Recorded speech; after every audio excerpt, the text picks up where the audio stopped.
Hello friends and welcome to my channel tasty recipes with Dhanashree. आज मी तुम्हाला पावसाळा स्पेशल ही मस्त कांद्याची बोंडा भजी दाखवणार आहे। चला तर मग लगेच साहित्य आणि कृती बघून घेऊयात। कांदे मोठे मोठे 3-4 चिरून घेतलेत मी इथे। बारीक मीडियम आकाराचे चिरायचेत, फार मोठा नाही आणि फार बारीक नाही। चिरून घेते मी इथे कांदे।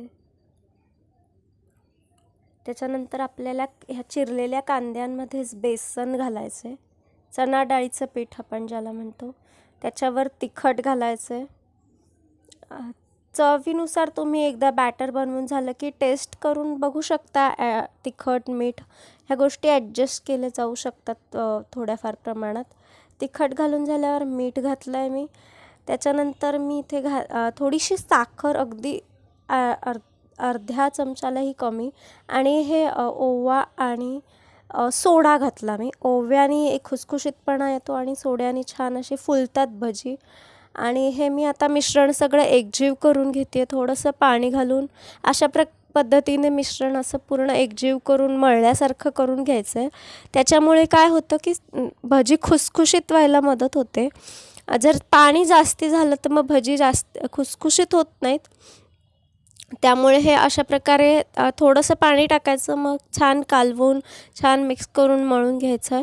मग परत थोडं जसं लागेल तसं पाणी टाकायचं। कन्सिस्टन्सी साधारण आपल्याला हाताला सरसरीत लागली पाहिजे, भज्याची जशी असते तशी लागली पाहिजे। कांदा ऑलरेडी ह्याच्यात घातलेला आहे, त्याच्यामुळे त्याचा एक सरसरीतपणा ऑलरेडी येतो।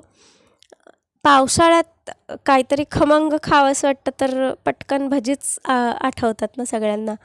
हे मी आता तेल छान तापवून घेतलं होतं। तेल कडकडीत तापल्यावर फ्लेम लो करायची आणि मग ही भजी टाकायची, आणि मग तळताना आपल्याला ते मीडियम आचेवर तळायचं आहे, म्हणजे मग भजी करपतही नाहीत किंवा मऊ राहत नाही, खुसखुशीत होतात।